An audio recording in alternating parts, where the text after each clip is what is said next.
Сегодня мне поручена очень приятная миссия провести круглый стол по очень важной проблеме. Возможный удар США по Ирану, последствия позиции России. Буквально только что по нашим дипломатическим каналам прошла достаточно любопытная информация, пока еще не обнародованная, что иранские вооруженные силы постепенно приводятся в повышенную боеготовность. Дело затевается нешуточное. Наверное, вы все знаете прекрасно, что вчера или позавчера к Обаме обратилась группа ветеранов американской разведки с предупреждением, чтобы американцы не влезали в Иран. Еще раньше Кастро предупредил Обаму о том, что в таком случае мировая война даже неизбежна. Мы находимся, скажем так, на пороге очень серьезного конфликта. Мир находится на грани глобального конфликта, я бы сказал. И, откровенно говоря, первое мое заявление, что не без помощи России. Дело в том, что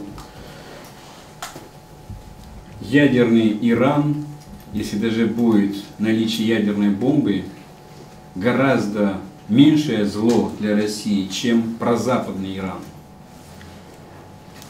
Вы можете себе представить, какая картина может быть, если Иран будет прозападным, а прозападный Иран априори предполагает антироссийскую направленность всю его деятельности во внешней политике и во внутренней.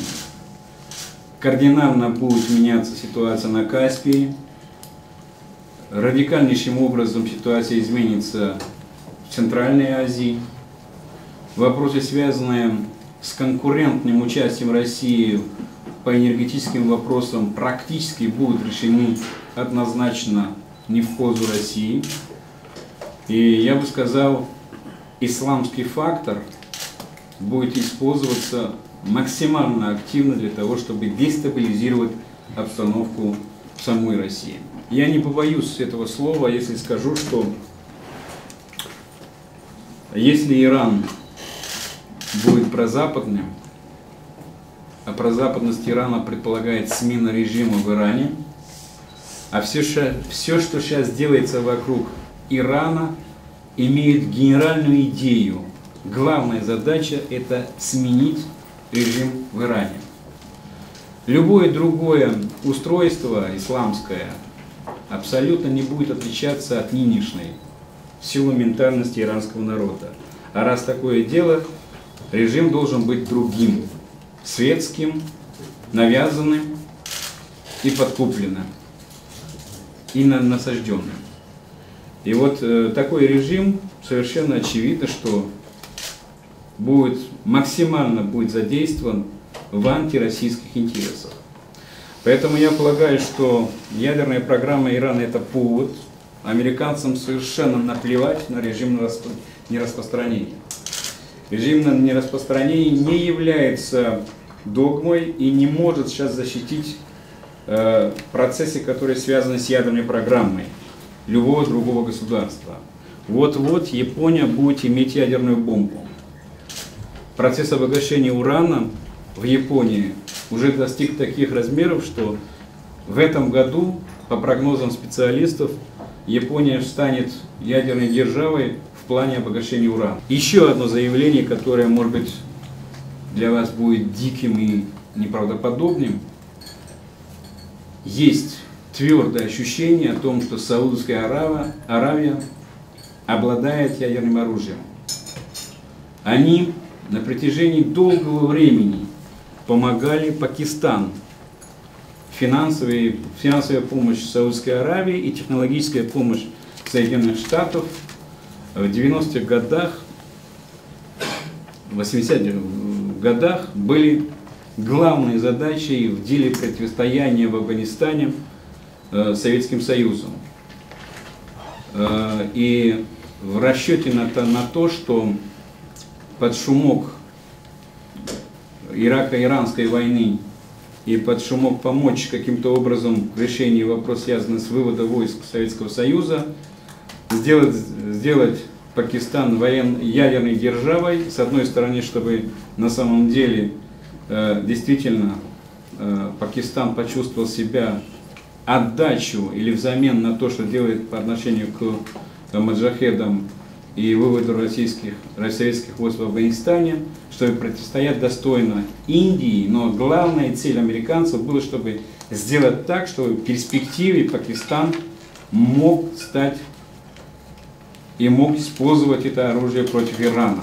Если в Иране произойдет что-то типа оранжевой революции, вряд ли можно говорить о том, что Иран сохранится как единое государство. То есть он сохраняется при нынешнем режиме.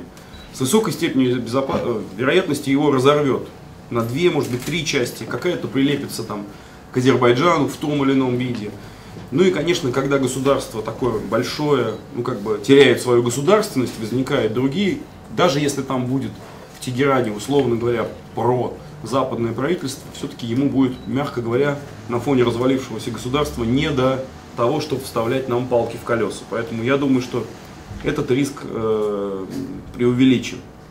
Если же говорить, опять же, сугубо цинично, нападение американцев на или же израильтян, или под каким угодно соусом, да, на Иран в краткосрочной перспективе для России принесет некоторые выгоды. Безусловно, цены на нефть взлетят, так как наш бюджет не меньше иранского ориентирован на энергоносители, поэтому мы от этого в краткосрочной перспективе выиграем. Если же вернуться к военному аспекту, совершенно очевидно, что лучше всего и эффективнее всего наносить удар по Ирану при прямом и непосредственном содействии США, но и Израиль даже как бы самостоятельно, при молчаливом согласии, в состоянии, пусть и на грани своих военно-технических возможностей, такой удар нанести. В принципе, то количество боеприпасов, которое нужно использовать, по нашим подсчетам, в принципе, придется задействовать, наверное, практически весь потенциал израильских ВВС, тех самолетов, которые могут нести с ударным потенциалом. Но в принципе, скажем, 2 налета с самолетами по 32-40 самолетов в значительной степени должны решить задачу внесения хаоса, дезорганизации, возможно, неполного уничтожения иранской ядерной инфраструктуры. Соответственно, на мой взгляд, в случае нанесения ударов для иранцев будет большой удачей, если им удастся сбить хотя бы 2-4 самолета агрессоров, но в принципе воздушное пространство Ирана остается беззащитным.